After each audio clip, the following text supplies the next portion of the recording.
Jeg vil nu bevise, at sinusrelationerne gælder i spidsvinklede trekanter, stumvinklede trekanter og retvinklede trekanter. Sinusrelationen siger jo, at et linjestykke A delt med sinus til A er lige med B delt med sinus til B, som er lige med C delt med sinus til C. Vi starter med den spidsvinklede trekant, som vi ser her. Trekant ABC har indtegnet højden til B, og på den måde fremkommer der to nye trekanter, som man kan se her, som er to retvinklede trekanter. Jeg vil nu bruge den her højde til at beskrive sinus til A først, som vi skrev heroppe. Sinus til A må derfor være den modstående katete, som jo er højden, delt med hypotenusen C. Og der skal det om på, så får vi, at højden er lige med C gange sinus til A.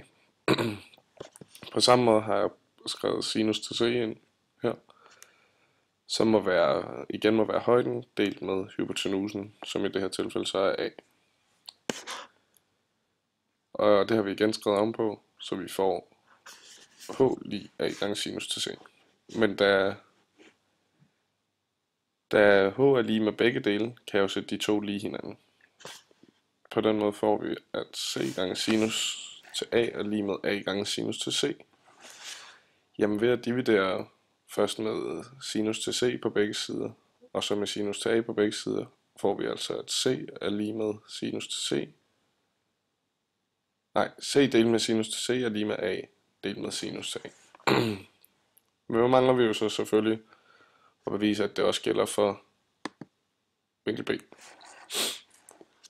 Derfor indtegner vi en ny højde, højden til C, hvor vi igen får to nye trekanter, og egentlig gør det samme som før. Nu har vi blot også sinus til B med, og ved lidt udregninger kommer vi frem til, at A er lige med, eller A delt med sinus til A er lige med B delt med sinus til B. Men før fandt vi ud af, at A delt med sinus til A var lige med C delt med sinus til C. Og nu har vi altså fundet ud af, at A delt med sinus til A er lige med B delt med sinus til B. Jamen så må de tre jo være lige hinanden. Så nu får det bevis for en spidsvinklet trekant. Så hopper vi videre til den stumpe trekant. Her er det i princippet det samme, vi gør. Nu har vi jo blot en højde, der ligger uden for trekanten. Vi får derfor lidt et problem, når vi kigger på sinus til B. Fordi nu har vi så den trekant, der er her. Men her skal vi blot bruge, at sinus til en vinkel, det er jo den her vinkel, vi egentlig gerne vil kigge på, jamen den er lige med sinus til 180, eller sinus 180 minus den her vinkel. Men det må jo være den vinkel, der går her. Så derfor kan vi altså godt regne på den her trekant. Og så er det egentlig igen samme fremgangsmåde som før. Vi får, at sinus til B er lige med højden delt med hypotenusen C. Og det skriver vi om på, så vi får, at højden er lige med C gange sinus til B. Og samtidig kigger vi på den store trekant, hvor vi får, at sinus til C må være lige med højden divideret med hypotenusen B. Og det får vi så skrevet om til, højden er lige med B gange sinus til C. Men så kan vi jo sætte de her to lige hinanden. Så derfor får vi, at sinus til B gange C er lige med sinus til C gange B. Og så dividerer vi med sinus til B på begge sider og sinus til C på begge sider, og får, at sin B delt med sinus B er lige med C delt med sinus C. Så ligesom før mangler vi jo den ene vinkel, nemlig A, som kommer her. Det var ikke den. Det var det. Yes.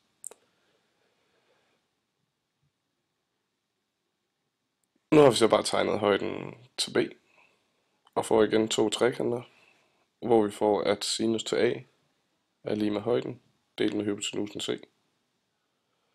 Og skriver om på det, så vi får, at højden er lige med C gange sinus til A, og sinus til C er lige med højden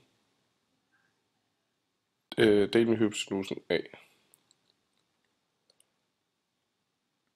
Og det skriver vi også om på, så vi får højden er lige med A gange sinus til C.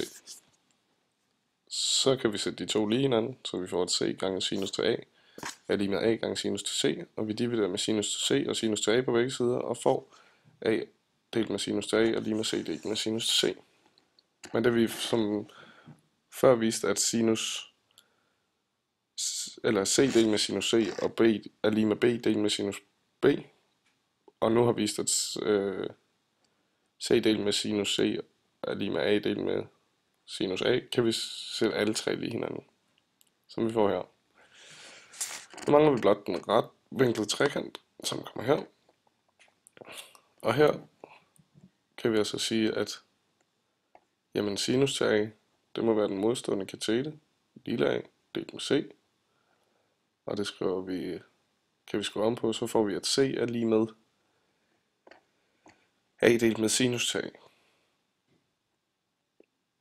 Og vi kan sige sinus til B, jamen det må være B delt med C.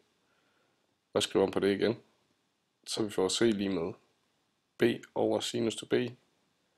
Jamen, da de begge to er lige med C, så må vi kunne sætte dem lige hinanden, som her. Så mangler vi bare sinus til C. Men da det jo er en retvinklet trekant, så ved vi fra enhedscirklen, at sinus til C i det her tilfælde må være lige med 1. Vi kan altså derfor skrive det lille c som, eller hypotenusen som C lige med C gange 1.